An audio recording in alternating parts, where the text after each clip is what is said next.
Hatshepsut reigned for 22 years. But the most amazing thing about her reign is that she aggressively pursued a policy of economic expansion. So she had ships, fleets crossing the Mediterranean, establishing colonies, merchant colonies, in distant places along the coast of Canaan. For example, the city of Byblos, which is far north in Lebanon, that became a large Egyptian merchant colony. Eventually, they built Egyptian temples there to the Egyptian gods.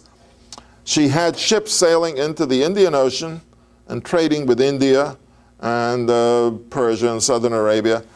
She built a tremendous economic prosperity, a great prosperity for Egypt.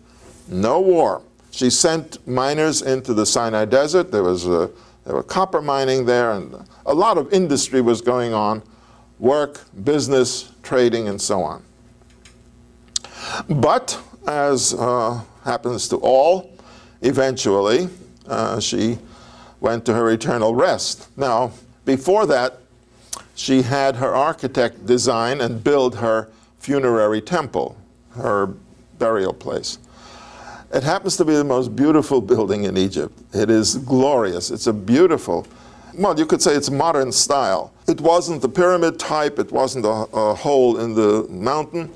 It was a building that was built with columns going up on 3 levels.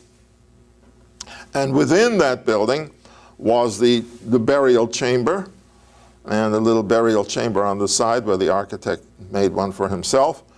So you see, it was a very interesting and complex situation, and also the relationship between the king, queen, and her architect, which is another story.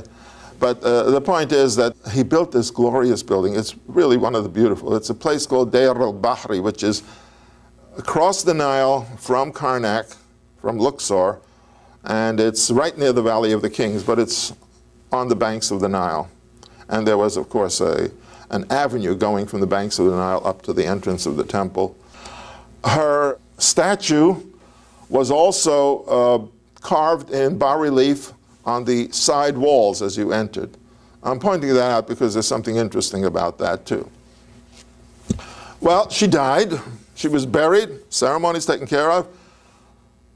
The young man now becomes king. He's now 31 years old and as mad as hell, because he'd been kept from the throne all these for 22 years. But now he's in full power, and of course he's head of his mother's war party. So we know what he's going to do. He's out to conquer the world. It's interesting that he spent a couple of angry weeks or months trying to annihilate Hatshepsut. And what he succeeded in doing is sending some men to chop her bas-relief sculptures off the walls of the entrance to her tomb. So they chopped that off. Why? Because that would destroy her soul, presumably.